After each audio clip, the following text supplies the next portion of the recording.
Hello ma'am, welcome to CA Nikhil Talks. आजकल heart attacks बहुत ज्यादा हो रहे हैं, उनका क्या रीजन है? हमने 1 लाख यंग एडल्ट्स में सर्वे किया तो पाया कि how you came into this business? ये तो मेल डोमिनेंट बिजनेस है। मैं अपने पैशन और मिशन के कारण पैथोलॉजी में आ गई। सो मैम, ये अभी बहुत जगह चल रहा है कि सैंपल कोई और कलेक्ट करता है, डायग्नोस्टिक कहीं और जाता है, रिपोर्ट कहीं और से आती है। Is this business model good? Results manipulate होते हैं? तो देखिए, मैनिपुलेशन और एरर में अंतर है। जब हम लैब की टेस्टिंग कराते हैं, कई जगह बहुत महंगी मिलती है, कई जगह सस्ती मिलती है। इतना महंगा उतना अच्छा। तो ये बिल्कुल भी नहीं है। मैम, आपकी एक फोटो थी doctor APJ Abdul Kalam sir के साथ में। What is that story? What is the early sign of cancer and what is early sign of diabetes? Sign and symptoms can be weak. Ma'am, divorce cases अभी recently बहुत सारे हुए हैं और couples एक दूसरे में एक ये क्लेम करते हैं कि the other person is infertile. तो क्या इसके लिए भी टेस्टिंग होती है proper? What is role of AI in diagnostic? AI से पैथोलॉजी के डॉक्टर्स की भी जॉब खत्म हो सकती है। So AI has become one of the most. तो क्या बिजनेस अच्छा है? आप इसको बिजनेस बोलते हैं, मैं इसको प्रोफेशन बोलती हूँ। एक बहुत ही जबरदस्त कॉन्वर्सेशन हुआ है विद डॉक्टर विनीता कोठारी जी, जो कि सेंट्रल लैब की ओनर हैं। उन्होंने एक डिटेल बताई है कि एग्जैक्टली डायग्नोस्टिक बिजनेस में क्या होता है, हमें एज अ सिटीजन कौन से टेस्ट कराने चाहिए और कौन से टेस्ट हमारे काम के नहीं है। साथ ही साथ ये भी बात जरूर करिए मैंने कि डिवोर्स केसेस जो इतने सारे हो रहे हैं, वहां पर इनफर्टिलिटी और इंपोर्टेंसी के ऊपर भी बात होती है। उसकी चेकिंग कैसे होगी, क्या रिलायबल है या नहीं, और कौन सी लैब्स है जिसके ऊपर आपको ज्यादा फोकस करना चाहिए। तो बहुत ही जबरदस्त पॉडकास्ट है ये। प्लीज मेक श्योर आप लास्ट तक देखें। आई एम श्योर आपको ये बहुत अच्छा लगेगा। So let's begin the podcast. Hello ma'am, welcome to CA Nikhil Talks. Ma'am, एक क्वेश्चन था मेरे को दिमाग में था, सबके दिमाग में आ भी रहा होगा। आजकल हार्ट अटैक्स बहुत ज्यादा हो रहे हैं और ये हार्ट अटैक्स यूजुअली मैं देख रहा हूँ जो 22 से लेके 35 इयर्स की एज के हैं, जहां पे उम्मीद ही नहीं थी कि हार्ट अटैक इनको हो सकता है, उनके साथ हो रहे हैं। उनका क्या रीजन है? देखिए निखिल, अभी हमने 1 लाख यंग एडल्ट्स में ये सब इंसिडेंसेस देखते हुए सर्वे किया तो पाया कि 35% 18 to 30 इयर्स के लोग हाइपरटेंसिव हैं। उनको पता ही नहीं था कि उनका बीपी बढ़ा है, उन्होंने कभी चेक भी नहीं कराया। 50% करीब का बैड कोलेस्ट्रॉल बढ़ा हुआ था। तो ये जो सब फैक्टर्स हैं प्लस जेनेटिक फैक्टर, अगर घर में किसी को हुआ है तो ये सब हार्ट अटैक को प्रेसिपिटेट करते हैं। तो मैम, जिम में काम करते करते या वर्कआउट करते करते वहीं पे कोलैप्स हो जाना, तो ये इसके पीछे एग्जैक्ट क्या रीजन है? ठीक है, एक तो हो सकता है कि हेरिडिटरी हो या घर पे किसी के रिकॉर्ड्स में हो, बट ये पहले तो नहीं होता था।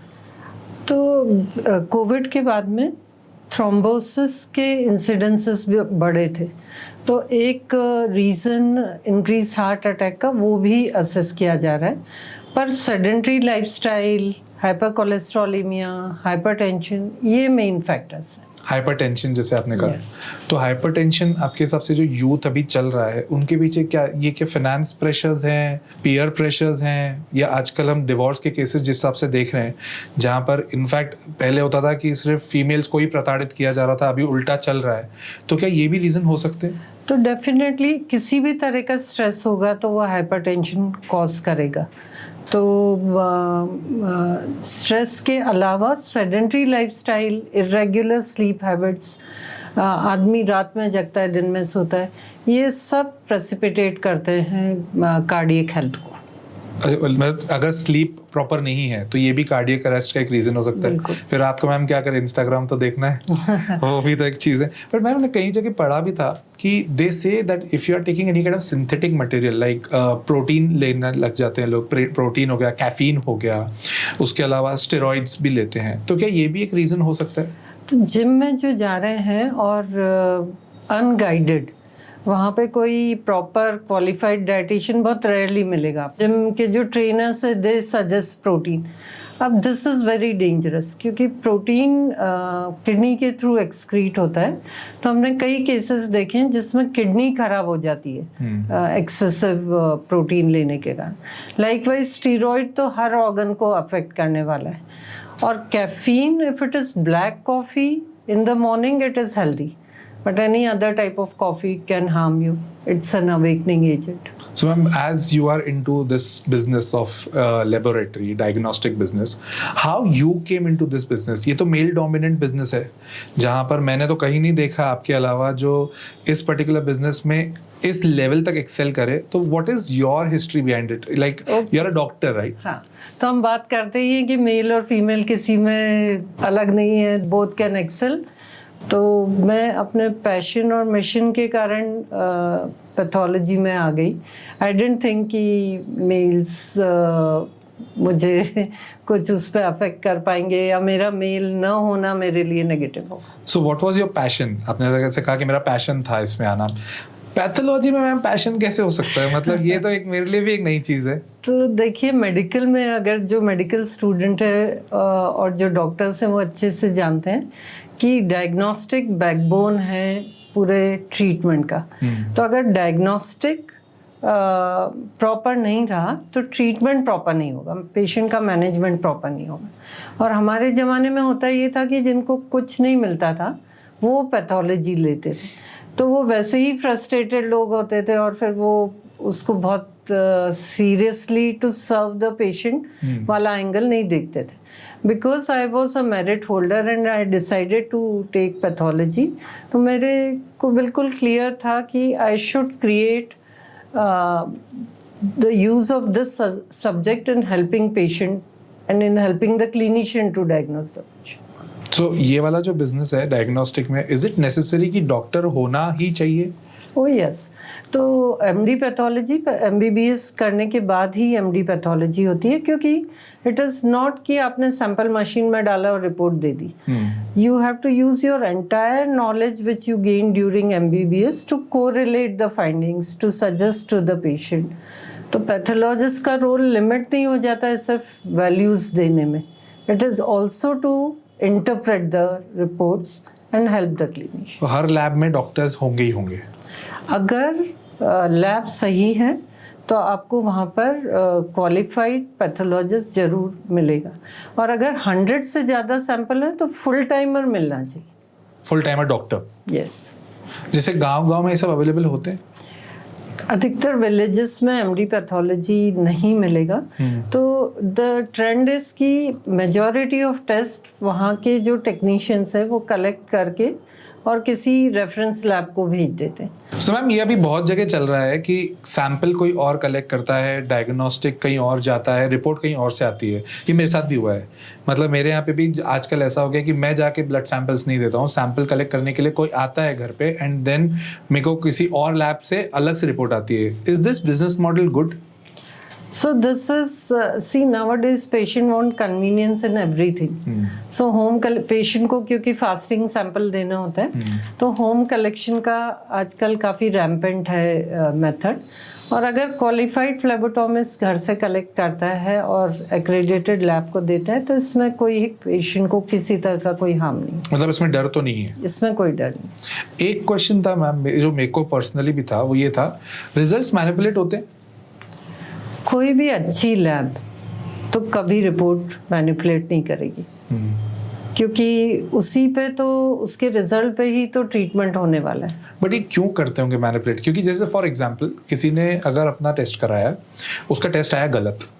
कैसे गलत पता पड़ा? उसने 2-3 और कहीं से करवाया, उसको डाउट आया कि यार जैसे डायबिटीज़ में बहुत जगह होता है कि मैंने डायबिटीज़ का टेस्ट कराया, मेरा डायबिटीज़ निकल गया और मेरे को ऐसा कुछ लग नहीं रहा, तो मैं एक और बार कहीं और से कराऊंगा.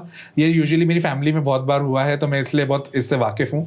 तो वो क्या बोलते हैं, 1-2 बार और करवाएंगे, अपन किसी और लैब से भी कराते हैं, वहाँ पर रिजल्ट कुछ और आता है. तो फिर ऐसे पेशेंट्स को क्या रेमेडी है, वो क्या करें? तो देखिए, मैनिपुलेशन और एरर में अंतर है.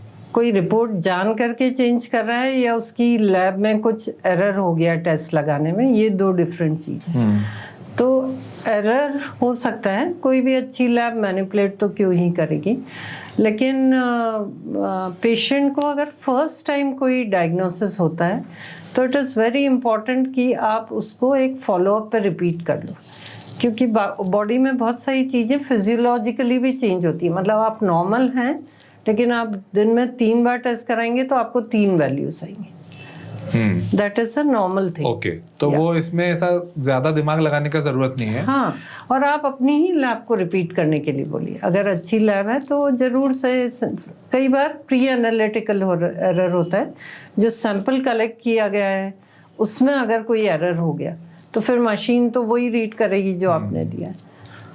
तो इसमें कई बार ऐसा भी होता है, क्योंकि मैंने सुना है कई जगह, मैंने इंटीरियर्स में सुना है ऑफ द कंट्री कि वहां पे उन्होंने सैंपल ले लिया, उसको टेस्ट करा ही नहीं, रिपोर्ट दे दी। देखिए, ये तो मैल प्रैक्टिस है। हाँ। और ये बहुत डेंजरस है, इसीलिए लोगों को कहाँ टेस्ट करा रहे हैं ये कॉन्शियसली डिसाइड करना चाहिए।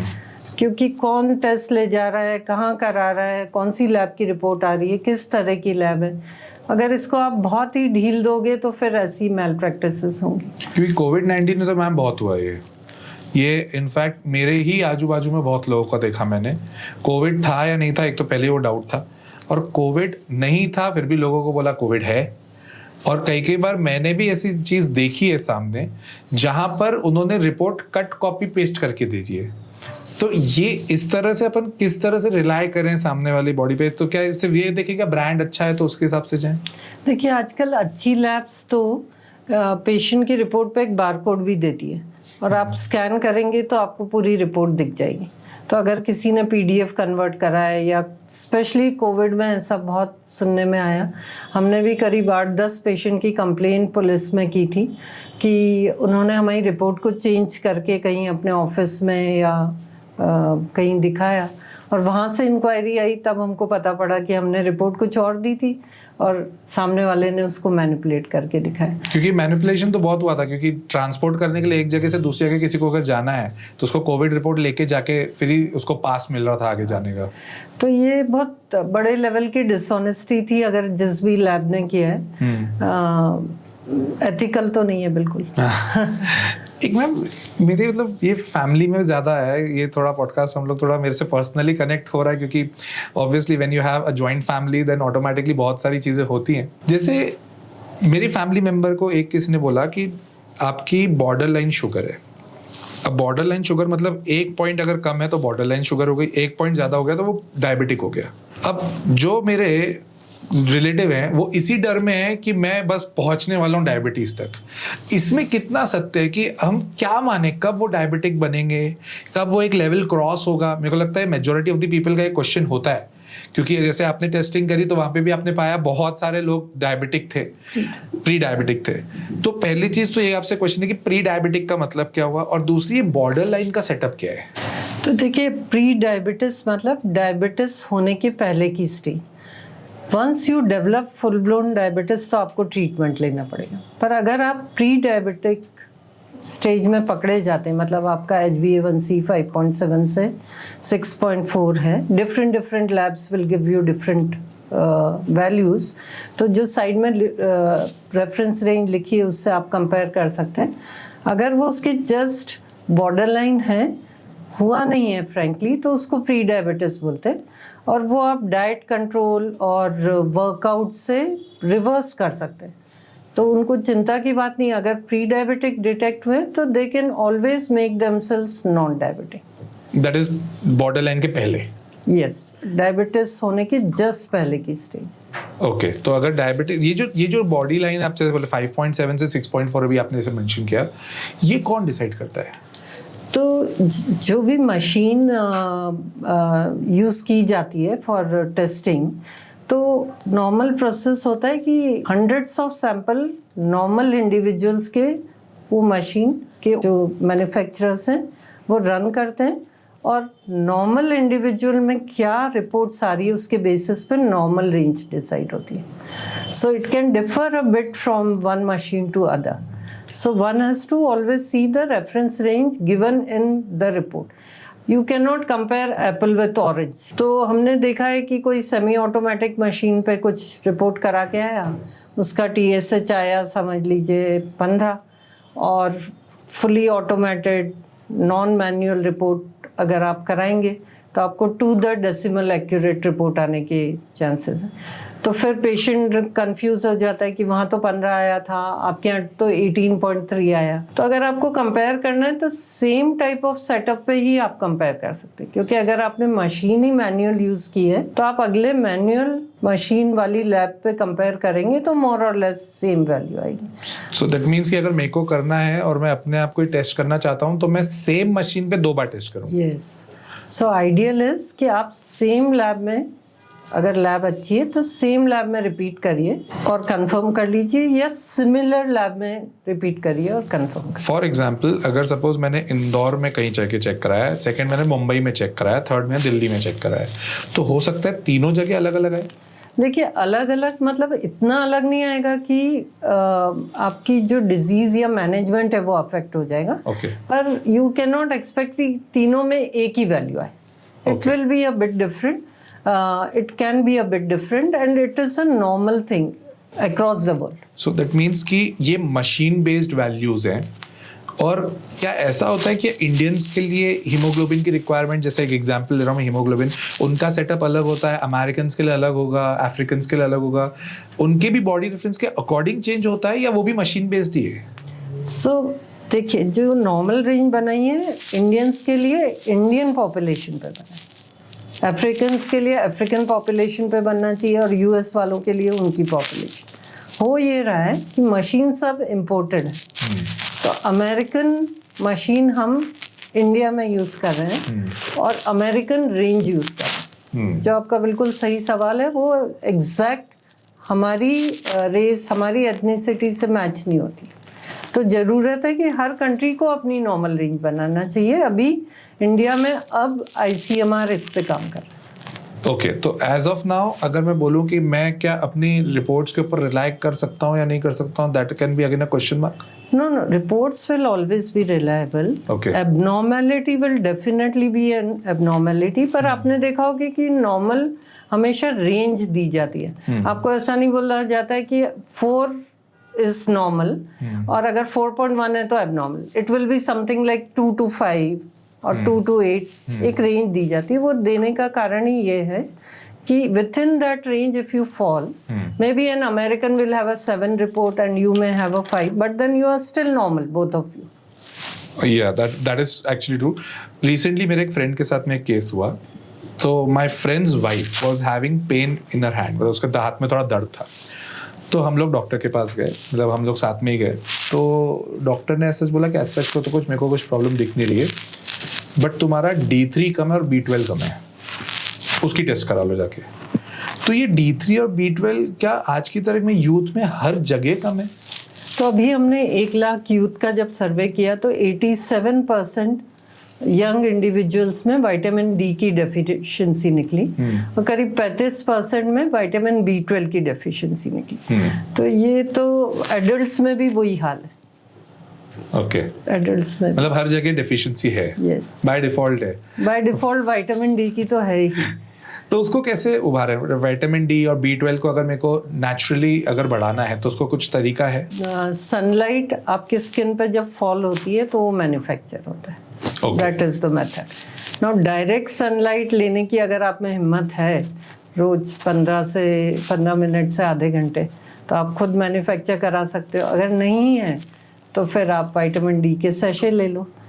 जहाँ तक विटामिन B12 है वो ग्रीन लीफी वेजिटेबल्स में अवेलेबल है, तो सैलेड का इंटेक इंक्रीज करते हैं। ओके, जैसे मेरे में भी मैम D3 कम है, तो मेरे को सन के मतलब जो भी सनराइज है वो ले लूं जाके बराबर। वो क्या टाइम पे? ऐसा मेरे को बहुत लोग ने सजेस्ट किया अर्ली मॉर्निंग है, क्योंकि because you need a direct sunlight on your skin. Okay, but it is quite impractical. बोलना आसान है, करना मुश्किल है। मैम ये भी पूछ लेता हूँ मैं कि अर्ली मॉर्निंग कब से, क्योंकि बहुत लोग बोलते हैं तू तो 9 साढ़े 9 बजे तक रहे, उससे ज्यादा नहीं। तो मतलब 10 से 12 तो सबसे ज्यादा सनलाइट मिलती है, सबसे ज्यादा उसी समय मिलती है, उस समय ले लो। नहीं, तो उसके बाद फिर वो अल्ट्रा वायलेट रेज वगैरह सब इंक्रीज हो जाती है। तो बेसिकली जो अर्ली मॉर्निंग जैसे ही सूर्योदय होता है उसके बाद अगर आप लेंगे अगले 1 घंटे में, तो वो ज़्यादा इफेक्टिव होगी। पर प्रैक्टिकल कितना है वो सोचने की। कैन आई से टिल 7:30? यस। ओके, सुबह 7:30 बजे तक कर लो पहले तो ठीक। उठना पड़ेगा जल्दी। हाँ, ये भी बात है, फिर इंस्टाग्राम बंद करना पड़ेगा मैम, वो कैसे हो। सो एक और क्वेश्चन मेरे दिमाग में ऐसे बात करते करते और बनते जा रहा है, वो ये है कि जब हम लैब की टेस्टिंग कराते हैं, कहीं जाते हैं, तो कई कई जगह बहुत महंगी मिलती है, कई कई जगह सस्ती मिलती है। बहुत जगह ऐसा भी देखा है, कुछ संस्थान होते हैं जो नियर टू फ्री में टेस्टिंग कराते हैं। मैंने 50 रुपए में भी ब्लड टेस्ट कराया है फॉर शुगर, और वैसा ही टेस्ट मैंने 1500 रुपए में भी कराया है। तो मैम यहाँ पे भी ब्रांड जैसा कॉन्सेप्ट है क्या, जैसा जितना महंगा उतना अच्छा? तो ये बिल्कुल भी नहीं है। मैं तो सालों से, जब आपने पूछा पैथोलॉजी क्यों लिया, तो ये एक मेरा मिशन था कि अफोर्डेबल क्वालिटी डायग्नोस्टिक लोगों को दी जा सके। तो सेम मशीन पे जिसको जितना प्रॉफिट कमाना है वो उतना चार्ज कर सकता है एक ही चीज को आप। सो इट नेवर इज कि rate determine the quality. Okay. It can be the intention of pathologist which will determine quality. So मतलब ये चीज क्लियर हो जाए कि सिर्फ सस्ता है उस चक्कर में ऐसा नहीं कि खराब है, वो कोई दिक्कत की बात नहीं है। तो हमें एक बात बताइए, डॉक्टर्स का भी कुछ बेनिफिट होता है अगर लेबोरेटरी को टेस्ट लिख के देते हैं तो? देखिए, हमने एक इंदौर में कंसेप्ट लाया, डायरेक्ट पेशेंट एडवांटेज। तो अगर आप मेरी लैब में आएंगे तो हर टेस्ट का रेट आपको कम मिलेगा। So the reason is whatever benefit I want to give, I give it to the patient. Now whether or not the pathologist is comfortable कि उसको patient को देना है, डॉक्टर को देना है या कुछ और करना है, वो उसकी morality पे डिपेंड करता है। मतलब है कट तो है, ठीक है, मैं समझता हूँ, बहुत सारी चीजें मैं खुद भी समझ रहा हूँ उससे। बट मेरा एक क्वेश्चन है, तो क्या बिजनेस अच्छा है? Like if I want to start my own pathology business और डायग्नोस्टिक बिजनेस, आजकल तो बहुत जबरदस्त ट्रेंड में भी है। तो आप इसको बिजनेस बोलते हैं, मैं इसको प्रोफेशन बोलती हूँ। एज अ चार्टर्ड अकाउंटेंट मैं भी इसको प्रोफेशन बोलना चाहता हूँ, but it is not of my league, so it's a business. सो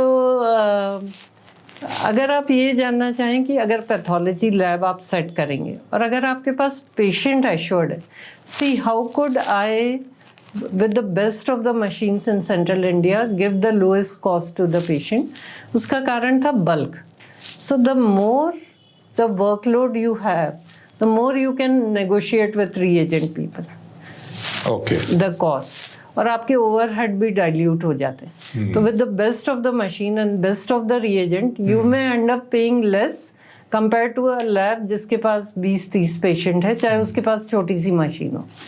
तो वैसे भी कॉस्ट का डिफरेंस आता है। तो आपको शुरू करने के पहले ये जरूर सोचना चाहिए कि काम कहाँ से आएगा और कितना आएगा। Okay, so it means it is bulk वाला बिजनेस। अगर होलसेल में अपने पास पेशेंट्स हैं, अगर जैसे मैं नॉर्मल देसी भाषा में अगर मैं बोलूं, तो होलसेल में अगर like any other business profitable है, very profitable, even if you give discount to the patient. Oh, is it? Yes. सोचा जा सकता है। मतलब ये तो बढ़िया है। एक और क्वेश्चन मेरे दिमाग में आ रहा है, ऐसे थोड़ा दिमाग भी ऐसा चल रहा है, मैम आपसे बात करके मजा तो आ ही रहा है इस सब चीजों पे। कई बार ऐसा मैंने देखा है कि इन्फ्लेट करने के लिए, बिल को इन्फ्लेट करने के लिए, बिल को बढ़ाने के लिए एक्सेसिव टेस्ट लिखे जाते हैं। रिक्वायरमेंट है भी नहीं, बट एट टाइम्स मैंने डॉक्टर्स बोलते हुए सुना है कि करवा लो यार एक बार, वो भी चेक कर लेते हैं।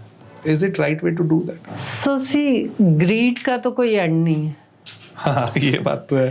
पर कई बार पेशेंट को ऐसा लगता है कि मल्टीपल टेस्ट लिख दिए, लेकिन डॉक्टर को हो सकता है कि मन में उसके लिए 2-3 डिफरेंशियल डायग्नोसिस हो, तो वो तीनों को रूल आउट करने के लिए भी कई बार ज्यादा टेस्ट लिखे। Okay, so it can B both ways. It can B both ways. Like अगर वो ग्रीड है तो फिर तो अंत ही नहीं है, अंत ही। बट अगर रेलेवेंट है उसके आजू बाजू है तो करा देना चाहिए। मेरे को तो लगता है मैम करा ही देना चाहिए, क्योंकि एक दिमाग में सेफ्टी भी रहती है कि हाँ चलो ये भी करा दिया, इसमें कुछ निकला तो नहीं। हाँ, तो कई बार एक ही तरह का सिम्टम, जैसे बुखार है, उसके 4-5 कारण हो सकते हैं सिमिलर पैटर्न के, तो डॉक्टर को फिर 5 को रूल आउट करना पड़ता है, तो ज्यादा टेस्ट लिखे जाते हैं। एक और चीज मैम, मैंने एक बार गवर्नमेंट में चेक कराया था, अपना ब्लड टेस्ट करवाया था। मतलब मैंने बहुत बार कराया है ब्लड टेस्ट, तो बहुत सारे बार कराया, प्लस मैं थोड़ा रेगुलर हेल्थ चेकअप भी करवाता हूँ। तो एक बार गवर्नमेंट लैब में मैंने करवाया, तो मैं उम्मीद कर रहा था मेरे को गवर्नमेंट लैब की ही रिपोर्ट मिलेगी, बट रिपोर्ट मेरे को प्राइवेट लैब की मिली। तो ये कैसा सेटअप हुआ? Is government also outsourcing it to the private partners? Unfortunately yes, specially in Madhya Pradesh. CHC, PSC, district hospital, सब की लैब्स आउटसोर्स की गई है। ओके मतलब वहां पे मैं जा रहा हूँ गवर्नमेंट के लिए, बट वो प्राइवेट में, तो उनकी कॉस्टिंग भी तो वैसी बैठनी, गवर्नमेंट की तो कॉस्ट तो कम अगर बैठती। आपने दैनिक भास्कर में पढ़ा होगा तो 1000 टाइम्स तक कॉस्ट ज्यादा बढ़ गई मध्य प्रदेश में गवर्नमेंट लैब के।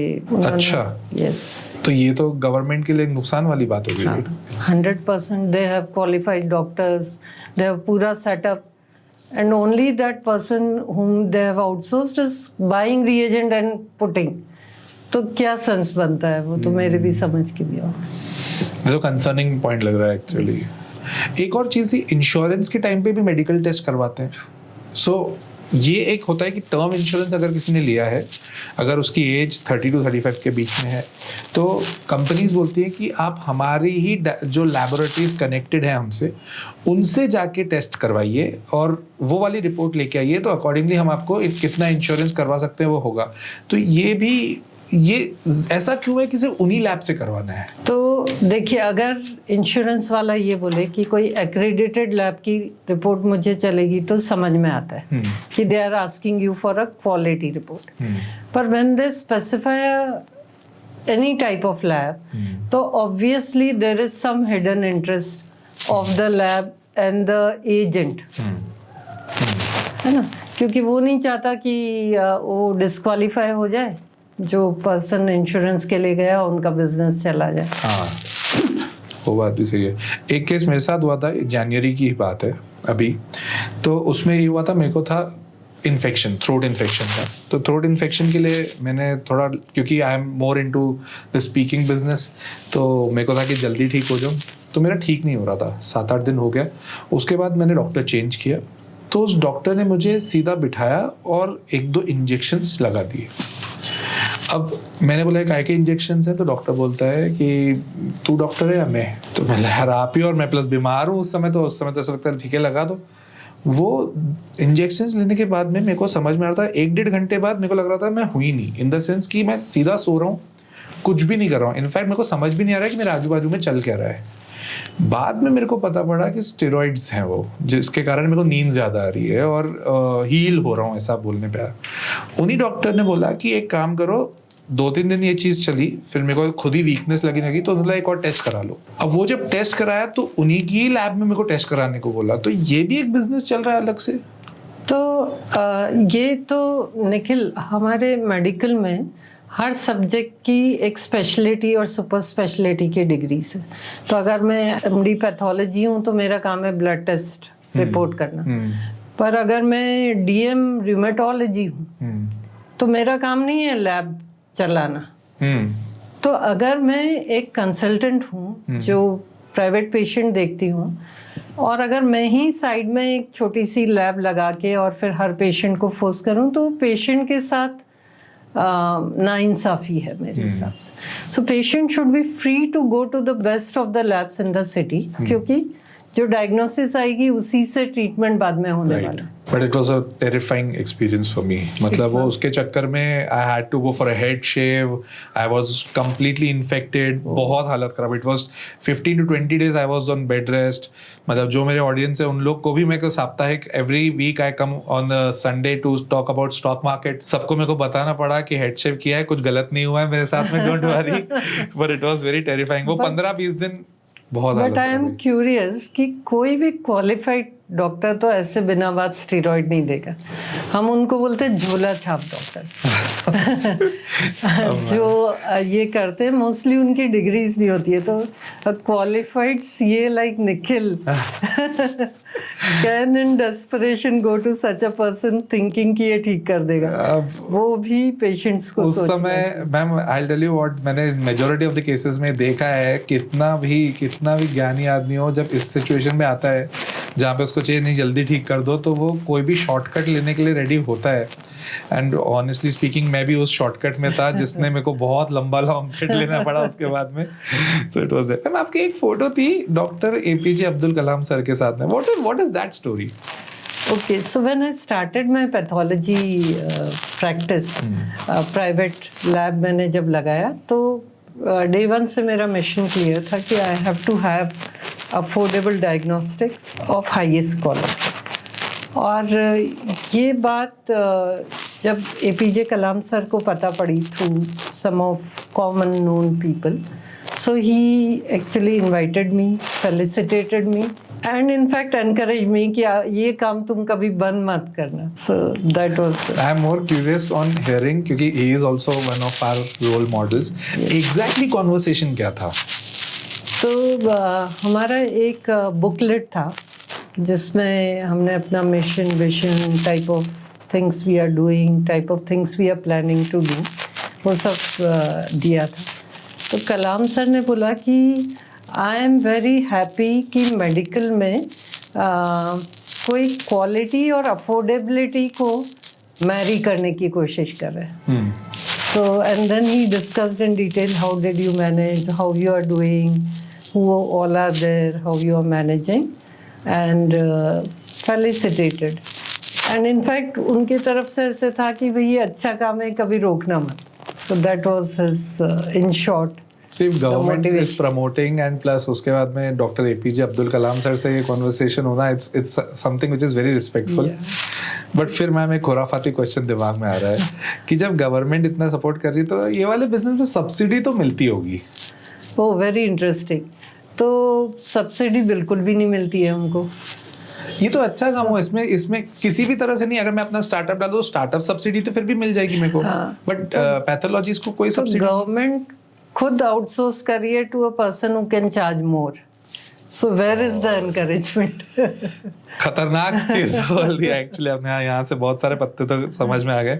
And you have been awarded with SK Mukherjee award, right? What is exactly SK? Okay, so Indian Medical Association gives you this award for exemplary social service. So while we are practicing, it's our profession and it is our bread and butter also. But if we are practicing but doing social service as a main,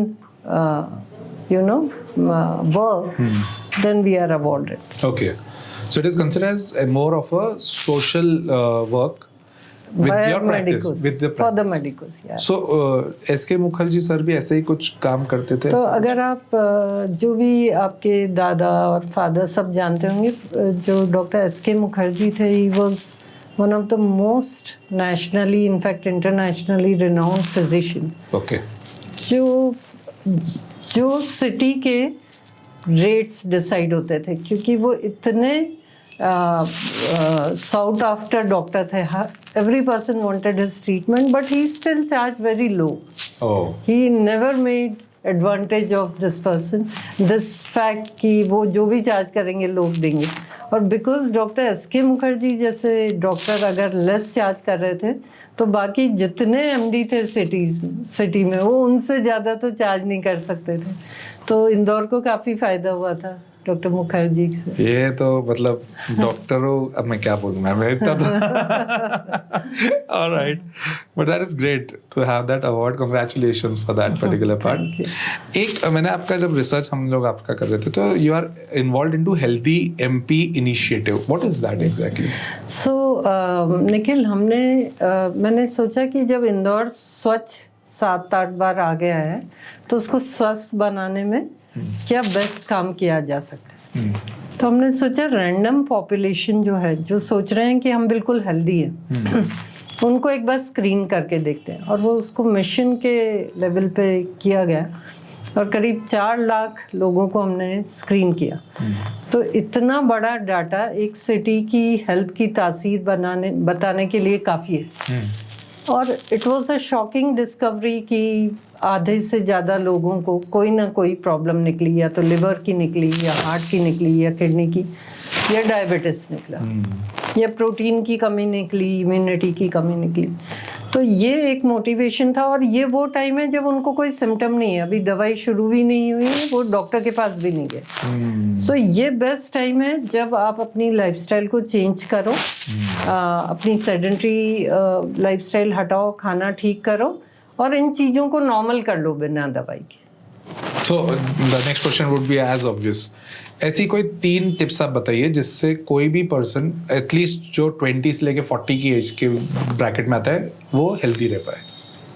तो सबसे पहले तो physical activity is a must.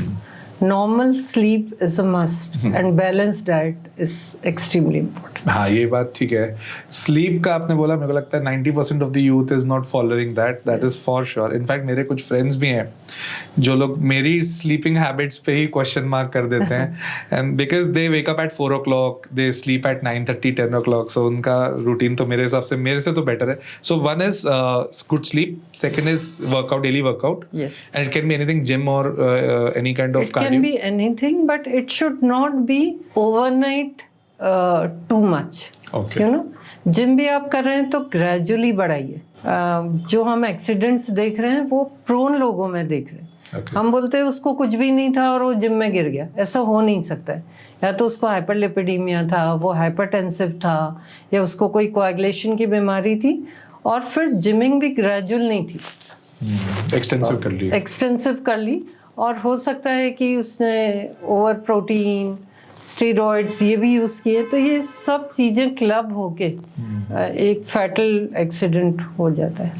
सो जैसे आपने अभी जैसे बताया कि आपने यूथ का बहुत ज़्यादा अभी टेस्टिंग किया है, तो उसमें early signs of cancer and early signs of diabetes, ये दो मेरे को क्वेश्चन पूछने थे कि यार इसमें कैसे पता करें कि what is the early sign of cancer and what is early sign of diabetes. तो the sign and symptoms can be vague, कि पेशेंट को डायबिटीज़ के लिए सिर्फ थकान लग रही है, कई बार यूरिन जाना पड़ रहा है,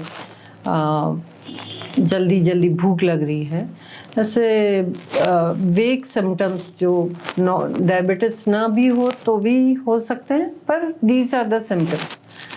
but the earliest test which will tell you कि तुमको डायबिटीज़ 15 साल बाद होने वाला है या नहीं, वो फास्टिंग इंसुलिन लेवल है. तो सबसे पहले आपका इंसुलिन का रेजिस्टेंस बढ़ता है, फिर आपका शुगर बढ़ता है. तो शुगर लेवल फास्टिंग और पोस्ट प्रेंडिल खाना खाने के 2 घंटे बाद, या HbA1c आप करेंगे 3 महीने का शुगर का एवरेज. ये सब टेस्ट डायबिटीज से रिलेटेड है. वो first test for a youth I would suggest fasting insulin level. So I'll just go further for this. Let's talk about diabetes first, cancer के, क्योंकि बहुत सारे पेशेंट पड़ गए हैं. तो ऐसे कौन से 3 टेस्ट हैं जो यूथ को कंटिन्यूसली कराना चाहिए, या उसको एटलीस्ट अभी तो कराना ही चाहिए?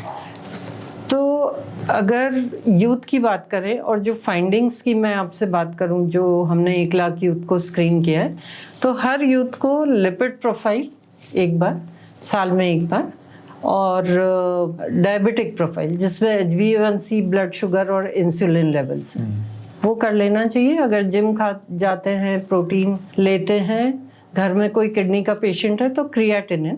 और एक बहुत प्रॉब्लम आजकल मिल रही है वो फैटी लिवर की है.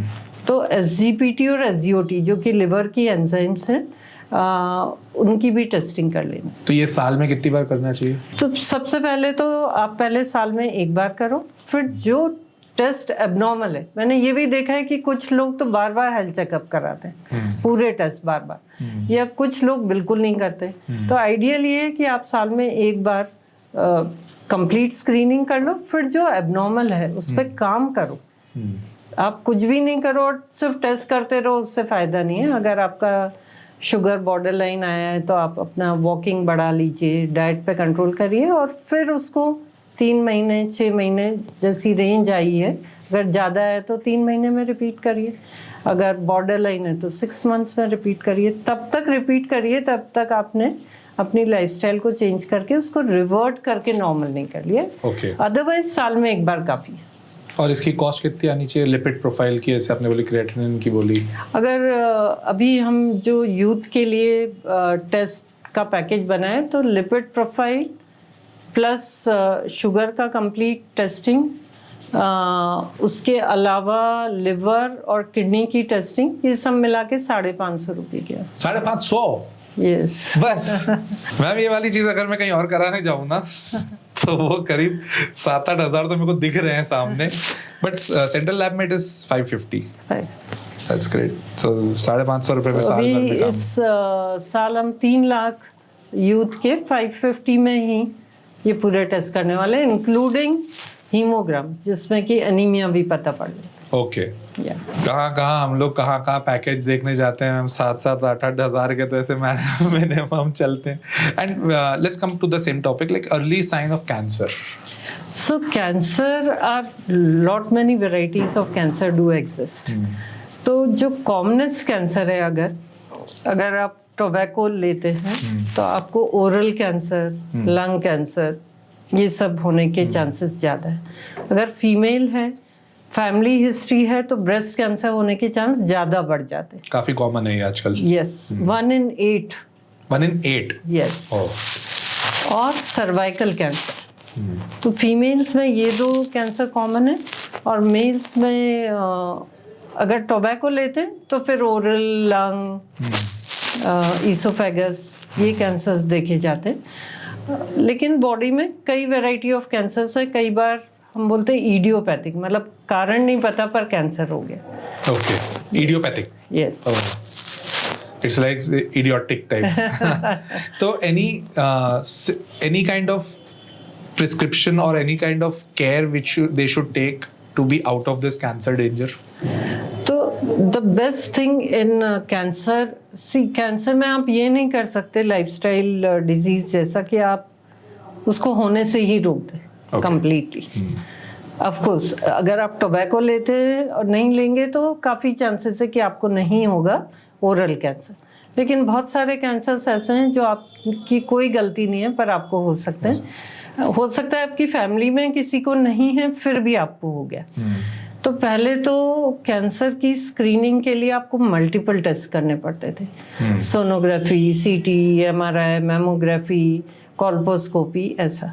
पर nowadays there are some advance test available जो आप ब्लड टेस्ट पे ही अपने 30 कैंसर स्क्रीन कर सकते.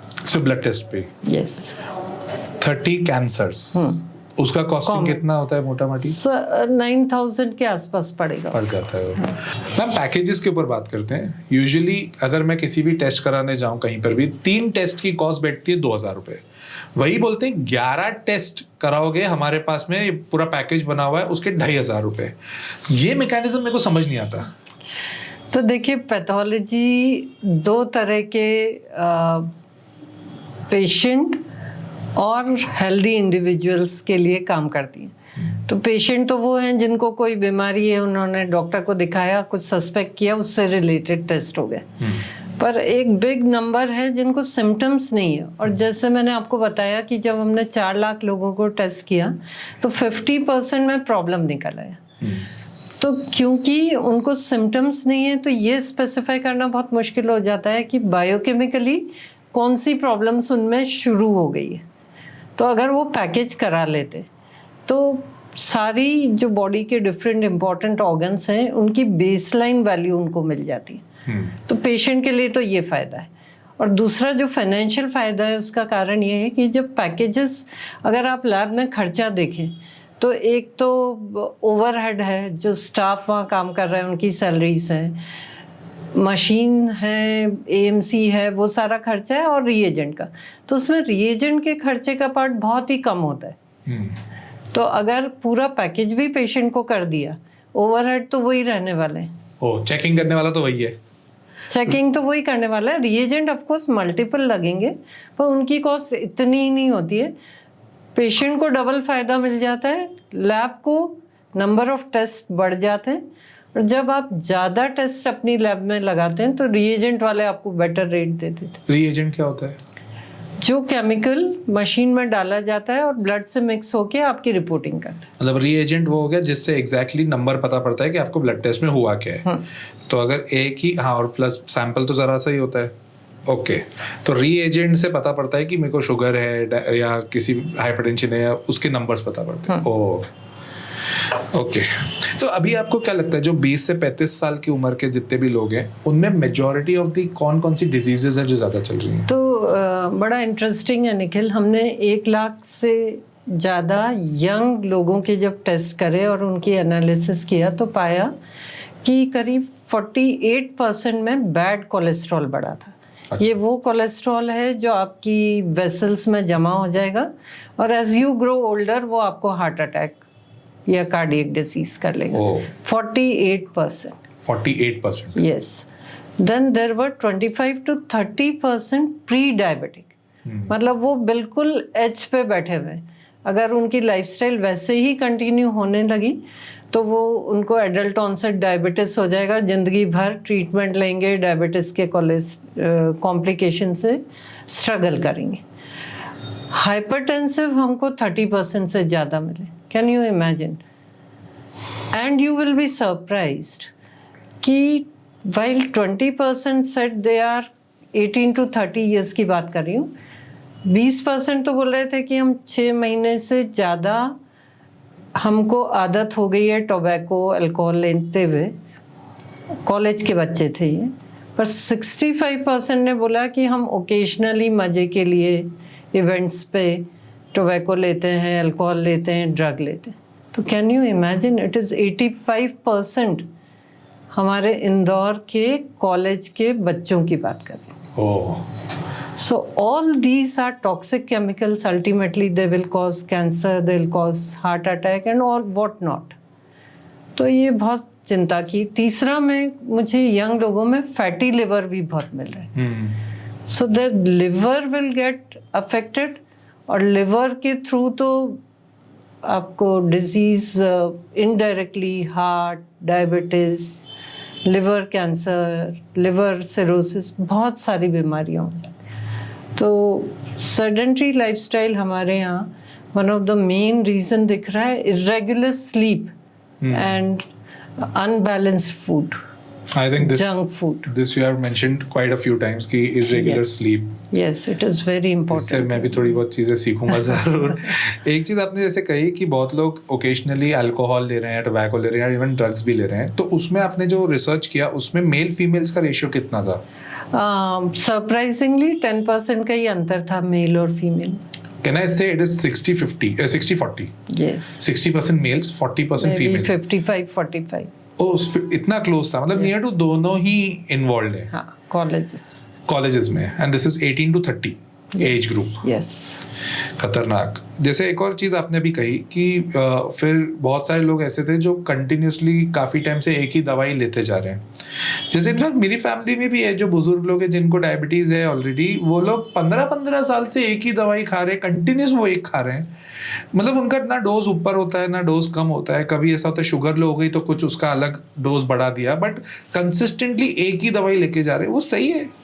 तो अगर बहुत सारे पेशेंट्स हमने देखे हैं जिनको क्रॉनिक बीमारियां हैं, वो डॉक्टर से एक बार दवाई लिखवा ली और वही दवाई वो लेते रहते हैं विद द होप कि, मतलब one way they are trying to save the consulting fee, and second they have a pseudo sense कि अब वो डॉक्टर ने बता दी थी, अब इसी से मैं ठीक रहूँगा। ये पेशेंट की अवेयरनेस और एजुकेशन की ज़रूरत है कि डोज कम भी हो सकते हैं, तो डोज का टाइट्रेशन बहुत इम्पोर्टेंट है। जीरो भी हो सकता है, खत्म भी हो सकता है लेना दवाई, खत्म हो सकती है दवाई लेना अगर लाइफस्टाइल चेंज कर ली। और एडल्ट ऑनसेट है, अगर जेनेटिक है तो उसको पूरी तरह से खत्म करना मुश्किल है, पर एडल्ट ऑनसेट में तो कई पेशेंट्स अपने आप को रिवर्स कर सकते हैं। एडल्ट ऑनसेट मतलब बड़े होने के बाद जो डायबिटीज होता है वो आपकी लाइफस्टाइल के कारण होता है। ओके। बचपन में अगर डायबिटीज हो गया तो वो जेनेटिक है, आपके पेरेंट्स डायबिटिक थे, ग्रैंड पेरेंट्स डायबिटिक थे, तो उसके कारण आप हो गए। दूसरा, childhood obesity, adolescent obesity, young adult obesity 35% के करीब है। तो मैं इसको आसान भाषा में बोलूँ कि अगर हेरिडिटरी है तो उसको एक बार रिवर्स करने में दिक्कत हो सकती है, बट अगर लाइफस्टाइल सही कर दी जाए तो जो बाद में जिनको डायबिटीज हो रही है बिकॉज ऑफ ओबेसिटी और समथिंग, वो रिवर्स हो सकती है। Definitely yes. उसको रिवर्स करने का तरीका, आप अपना वेट कम करिए, आप अपनी फिजिकल एक्टिविटी बढ़ाइए और अपने डाइट पे कंट्रोल करिए। बट आजकल जैसे बहुत सारी थेरेपीज चलती हैं कि यहाँ पे ये कुछ आइटम्स खा लीजिए या ऐसे कुछ प्रोडक्ट्स हैं जो आपको रिवर्स डायबिटीज में लेके जाएंगे। आयुर्वेद और नेचुरोपैथ में बहुत सारे एंटी शुगर जो फूड है उसका वो क्लेम करते हैं कि वो रिवर्स कर सकते हैं, but ultimately it is about your lifestyle. आप जो हम पहले करते थे, पहले तो इतना डायबिटीज नहीं था हमारे देश में, अब तो India has become diabetic capital of the world. Even cancer and the cancer is rising. उसके कारण कुछ हमारे हैं, लेकिन बहुत सारे एनवायरमेंटल भी हैं। हमारी एयर पोल्यूटेड है, हमारे खाने में बहुत पेस्टिसाइड है, तो वो कैंसर इंड्यूस करते हैं। और जैसे हॉस्पिटल्स में भी लोग इन्फेक्ट होते हैं, क्योंकि ये चीज़ हुई थी कोविड में, बहुत जगह देखा था मैंने कि हॉस्पिटल में किसी और चीज़ का इलाज कराने गए और वहाँ से वो कोविड ले आए। और ऐसे और भी इन्फेक्शंस हैं जो मेरे को लगता है कि हॉस्पिटल में भी होते हैं। What do you feel on that? So this is called hospital acquired infection. जितना पेशेंट हॉस्पिटल में ज़्यादा रहेगा और हॉस्पिटल की प्रैक्टिसेस अगर इन्फेक्शन प्रिवेंशन की प्रॉपर नहीं है, तो आप अगर आईसीयू में हैं तो कई पेशेंट है अलग अलग बीमारी के, और नर्स आपको टच कर रही है और उसके बाद वो नेक्स्ट पेशेंट को टच कर रही है, और अगर वो प्रॉपर टेक्निक्स यूज़ नहीं करेगी तो उसका इन्फेक्शन आपको और आपका इन्फेक्शन उसको दे देगी। अच्छा, तो पेशेंट सेफ्टी एक बहुत इम्पॉर्टेंट इशू है। करीब करीब 15% जो हॉस्पिटल का बिल है can be saved by looking into patient safety issues. 15% of hospital bill? Yes. ऐसा कैसे? मतलब अगर सपोज किसी का, आजकल तो बीमारियां ऐसी चल रही है मैम कि जबरदस्ती बिल आ रहे हैं हॉस्पिटल्स के। सपोज किसी का 5 लाख रुपए का बिल आया, यू आर ट्राइंग टू से कि उसका 75,000 रुपए सेफ हो सकता है अगर पेशेंट सेफ्टी बराबर चली तो। यस। तो उसका ये जो मैं आपसे शेयर कर रही हूँ, ये एक वर्ल्ड की एक quality, hospital quality research committee है, जिसने पाया कि अगर प्रॉपर पेशेंट सेफ्टी को ध्यान में रखा जाए, गुड हॉस्पिटल प्रैक्टिसेस फॉलो किए जाएं, तो वर्ल्ड ओवर $28 बिलियन बचाए जा सकते हैं। $28 बिलियन? Yes, $28 billion. तो ये पेशेंट सेफ्टी में क्या क्या आ जाता है? सो पेशेंट सेफ्टी में ये जितनी भी जो डोज पेशेंट को दिया जा रहा है, जो इन्फेक्शन प्रिवेंशन कमेटी काम कर रही है, इन्फेक्शन को किस तरह से प्रिवेंट किया जा रहा है, किस तरह के इंडिकेटेड प्रोसीजर्स, अगर छोटे से काम हो सकता है, अगर लेप्रोस्कोपिक सर्जरी से हो सकता है तो पूरा एब्डोमेन खोल के अगर आप करेंगे, क्योंकि आपके पास लेप्रोस्कोप नहीं है या आपको करते नहीं आता है, तो for the patient you have exposed him to whole lot of atmospheric pollutants. Laparoscopy is laser? No, laparoscopy is seeing the abdomen through a hole. Okay. Via the laparoscope. All right. तो laparoscopy दी है तो उसने पूरा खोल ही दिया body, और उसके बाद में फिर इन्फेक्शन के नेचुरली हीलिंग डिले होगी, इन्फेक्शन के चांसेस बढ़ जाएंगे।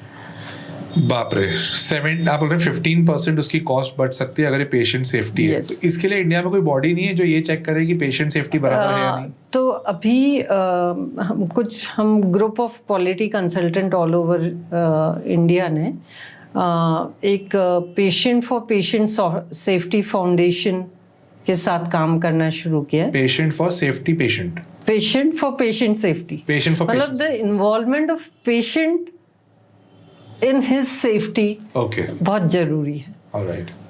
अगर आप हॉस्पिटल में एडमिट हुए हैं तो आप 100% अगर जानते हुए भी आप सब कुछ हॉस्पिटल वालों पे छोड़ देंगे तो हो सकता है आपके साथ कुछ प्रॉब्लम हो जाए। तो while the nurse is giving you medicine, you can also check कि जो लिखी थी वही मिल रही है, जो डोज दिया था वही मिल रहा है। तो मैं तो एज अ मेडिको अपने पेरेंट्स को हॉस्पिटल में जब एडमिट किया तो in the best of the hospital I could see the problems of paramedical staff. So because I was a medico and I was aware, I could save them of that. So it is, I think, and we cannot pinpoint one hospital. It is happening everywhere. आम जनता तो ma'am check नहीं कर सकती है. आम जनता aware तो रह सकती है. हम सिर्फ कहाँ फोकस करते हैं कि हमारा बिल कम हो जाए. हाँ, सीधी बात है. पर हमारा काम है क्वेश्चन करना कि अगर हम एक छोटे से प्रोसीजर के लिए हॉस्पिटल में एडमिट हुए थे, जहाँ की डॉक्टर ने बोला था 2-3 दिन आप एडमिट रहने वाले हैं, वहाँ अगर आपको 10-15 दिन एडमिट होना पड़ रहा है तो ये तो हॉस्पिटल एक्वायर्ड इन्फेक्शन है. हाँ. तो इसके लिए कुछ अवेयरनेस के लिए क्या कर रहे हैं लोग, सिखा रहे हैं कुछ जाके? तो इस पे काफ़ी अवेयरनेस प्रोग्राम्स अब हमने शुरू किए हैं और जल्दी एमपी गवर्नमेंट भी आई थिंक पेशेंट सेफ्टी को एक प्रोग्राम के रूप में लेके आएंगे। That's great. Ma'am, divorce cases अभी रिसेंटली बहुत सारे हुए हैं और डिवोर्स केसेस में जब कोर्ट में केस जाता है तो वहाँ पर कपल्स एक दूसरे में एक ये क्लेम करते हैं कि the other person is infertile, कि वो बच्चा नहीं पैदा कर सकते हैं, या ये दोनों तरफ जाता है। एक जगह बोलते हैं इम्पोर्टेंसी है, तो क्या इसके लिए भी टेस्टिंग होती है प्रॉपर? तो इम्पोर्टेंसी के लिए तो जो सेक्सोलॉजिस्ट है उसके पास जाना पड़ेगा, उसके लिए कोई ब्लड टेस्ट नहीं है। Okay. Of course there are some test related to hormones, पर वो पहले क्लिनिकल एग्जामिनेशन के बाद कुछ लोगों को उसकी ज़रूरत पड़ेगी कि अगर मेल है तो टेस्टोस्टेरोन कितना है। राइट। लेकिन जहाँ तक इनफर्टिलिटी का कंसर्न है तो एक सिंपल सीमेन टेस्ट होता है मेल्स के लिए, बहुत सस्ता होता है। वो करने के बाद मेल इनफर्टिलिटी का बेसिक आइडिया आ जाता है। और फीमेल्स में भी लाइकवाइज कई हार्मोनल टेस्ट होते हैं जो करके और देखना पड़ता है कि इनफर्टिलिटी का रीज़न हार्मोनल इम्बैलेंस तो नहीं है, वो मेडिसिन से ठीक हो सकता है या नहीं हो सकता है। दैट मीन्स इनफर्टिलिटी का एक बार फिर भी चेक हो सकता है। हाँ। क्योंकि कोर्ट में भी ऐसे बहुत जगह रिपोर्ट्स पूछते हैं कि आपके पास डॉक्टर की रिपोर्ट्स हैं या नहीं, लैब की रिपोर्ट्स है या नहीं। तो लैब की report will be for infertility, yes, and impotency will be through a sexologist. Yeah, so it will be the clinician's report. Sometimes उनके क्लिनिकल जजमेंट को सपोर्ट करने के लिए कुछ हार्मोनल टेस्ट हो सकता है। ओके, ठीक है। ये एक्चुअली बहुत इंपॉर्टेंट है क्योंकि बहुत सारे केसेस हो गए इंडिया में, फॉल्स एंड ट्रू बोथ, बहुत सारे। एंड कोर्ट भी जब आपसे इस तरह की रिपोर्ट्स मांगती है देन फिर वही पंगा आ जाता है कि वो फ्रॉडुलेंट रिपोर्ट है या नहीं, तो उसके लिए भी ऊपर बहुत सारे प्रॉब्लम्स हैं। What do you feel, what is role of AI in diagnostic? So AI has become one of the most important thing in medical. जैसे हम अभी बात कर रहे थे कि बहुत सारे मेडिकल एरर्स होते हैं, इन जजमेंट भी होते हैं, इन डायग्नोसिस भी होते हैं। तो when AI is trained for lakhs of patient के बाद एआई की मशीन लर्निंग होती है, तो वो जो इंटरप्रिटेशन देती है वो काफ़ी हद तक एक इंडिविजुअल के इंटरप्रिटेशन से ज़्यादा एक्यूरेट होती है। तो जैसे कोविड में हमने देखा था कि radiologist were loaded with work, इतने सीटी चेस्ट थे, एक्सरेज थे, तो कई चीज़ें मिस हो रही थी उनसे। लेकिन जब एआई टूल यूज़ किया जा रहा था तो वो जो भी मिस हुआ था विद इन सेकेंड्स वो तो डिटेक्ट कर लेता है। So whereas human eye will take a lot of time, and maybe if you are not that good or not that experienced, you can miss certain things. AI will pick that up. तो radiology में AI extremely important, pathology में भी to a great extent बहुत सारा जो manual interpretation था, subjective interpretation था, वो अब AI ने टेक ओवर कर लिया। तो एक एक्चुअली क्वेश्चन इस हिसाब से भी था कि जैसे मैं बहुत जगह लेक्चर्स लेने जाता हूँ for students, for career guidance and everything, वहाँ पे ऐसा क्वेश्चन होता है क्या एआई से हमारी जॉब खत्म हो जाएगी? तो क्या ये क्वेश्चन आपसे भी, क्या एआई से पैथोलॉजी के डॉक्टर्स की भी जॉब खत्म हो सकती है? तो एआई पूरी तरह से ह्यूमन ब्रेन को तो रिप्लेस नहीं करेगा। तो हम बोलते हैं कि if use properly AI can increase your quality. पर कुछ हद तक ये सही है कि जैसे जब मैं पढ़ाई कर रही थी तो अगर हमको 300 पेशेंट करने होते थे तो हमको 20 टेक्नीशियन लगते थे, क्योंकि मैनुअल पेपेटिंग होती थी, मिक्सिंग होती थी। अब मेरे यहाँ 30,000 भी टेस्ट रन करने तो 2 टेक्नीशियन ऑटोमेशन को यूज़ करते हुए कर सकते हैं, और एआई को यूज़ करके हम नॉर्मल रिपोर्ट्स को छांट पाते हैं। तो to some extent in a way it is ठीक, लेकिन कितनी लैब्स अफोर्ड कर पाएंगी उतना? तो ये बड़े लैब्स में जरूर ये अप्लाई हो सकता है। हाँ, मतलब खतरा तो है। खतरा तो है। With this note, ma'am, it was amazing having you here in my show. And आपसे बात करके बहुत कुछ सीखने में भी आया, मज़ा भी बहुत आया, एंड बहुत सारे मेरे को लगता है कि मेरे दिमाग के जाले भी बहुत जगह साफ हुए। So it was nice, it was great having you here. Thank you for coming, ma'am. It was my pleasure equally. Thank you so much.